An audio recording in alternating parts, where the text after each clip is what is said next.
നമസ്കാരം.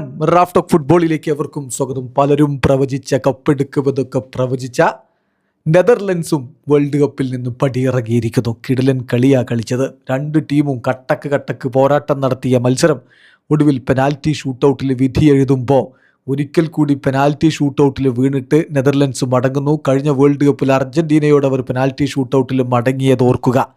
ഏതായാലും ഇത്തവണ മൊറോക്കോ തന്നെയാണ് ആധിപത്യം പുലർത്തിയതും അവസരങ്ങൾ കൂടുതൽ ഉണ്ടാക്കിയതുമൊക്കെ. നെതർലൻഡ്സിൻ്റെ ഗോൾ കീപ്പർക്ക് നമ്മൾ കൈയടിക്കണം. വെർബുഗൻ്റെ കിടിലൻ സേവുകളാണ് അവരെ കളിയിൽ നിലനിർത്തിയത്. മത്സരത്തിൽ കോഡി ഗാക്പോയും ഈസ ദിയോപ്പുമാണ് ഗോളുകൾ കണ്ടെത്തിയത് റെഗുലർ ടൈമിൽ. പക്ഷേ പിന്നീട് മത്സരം എക്സ്ട്രാ ടൈമും കടന്ന് ഷൂട്ടൗട്ടിലേക്ക് പോയപ്പോൾ വിജയിച്ച് കയറിയത് മൊറോക്കോയാണ്. കളിയിൽ സമോവിലും ബ്രോബിയും ഗാക്പോയും ഒക്കെ ചേർന്നുകൊണ്ടാണ് മുന്നേറ്റങ്ങൾ നയിച്ചത് നെതർലൻഡ്സിനായിട്ടെങ്കിലും മറുഭാഗത്ത് ഇസ്മായിൽ സൈബ്രിയെ മുന്നിൽ നിർത്തി ഒപ്പം ബ്രൈൻ ഡയസും മൗനാഹിയും എൽ കന്നൂസും ഒക്കെ ചേർന്നുകൊണ്ട് തന്നെയാണ് മൊറോക്കോയുടെ നീക്കങ്ങൾ ഉണ്ടാക്കിയത്. പക്ഷേ മികച്ച രൂപത്തിൽ ആദ്യ പകുതിയിൽ പോരാടിയെങ്കിലും ഗോളുകൾ ഇരു ടീമിനും കണ്ടെത്താൻ കഴിഞ്ഞില്ല. രണ്ടാം പകുതിയിൽ കോഡി ഗാക്പോയുടെ ഗോൾ 72-ാമത്തെ മിനിറ്റിൽ നെതർലൻഡ്സിനെ മുന്നിലെത്തിക്കുന്നു.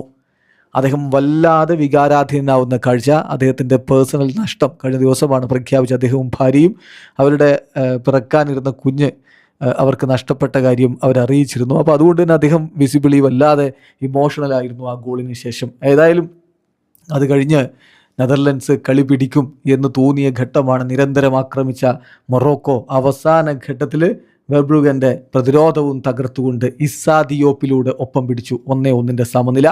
എക്സ്ട്രാ ടൈമിനും ശേഷം പെനാൽറ്റി ഷൂട്ടൗട്ടിലേക്ക് കാര്യങ്ങൾ മാറുമ്പോൾ പെനാൽറ്റിയിൽ പിഴക്കുന്ന കാഴ്ചയാണ് നമ്മൾ പിന്നീട് കാണുന്നത്. നെതർലൻഡ്സിനെ സംബന്ധിച്ചിടത്തോളം വീണ്ടും അവർ കണ്ണീരണിഞ്ഞ് മടങ്ങിപ്പോകുന്ന കാഴ്ച. കളിയിൽ തുടക്കത്തിൽ എൽ ഐനോഹിയിലൂടെ പെനാൽറ്റി നഷ്ടപ്പെട്ടതാണ് മൊറോക്കോക്ക്. പക്ഷേ ജസ്റ്റിൻ ക്ലൈവേർട്ടും ക്വിൻ്റൻ ടിംബറും പിന്നെ ക്രിസൻസിയോ സമോവിലും ഒക്കെ പെനാൽറ്റി മിസ് ചെയ്തപ്പോൾ അഷ്റഫ് ഹക്കീമി മറുഭാഗത്ത് മിസ് ചെയ്തു, ശരിയാണ്. പക്ഷേ 2-3 ഷൂട്ടൗട്ടിൽ വിജയിച്ച് കയറി മൊറോക്കോ ഇതാ മുന്നോട്ട് കയറിയിരിക്കുന്നു. കഴിഞ്ഞ തവണ സെമി ഫൈനലിസ്റ്റുകളാണ്. ഇത്തവണ റൗണ്ട് ഓഫ് 16 ക്വാളിഫൈ ചെയ്തു.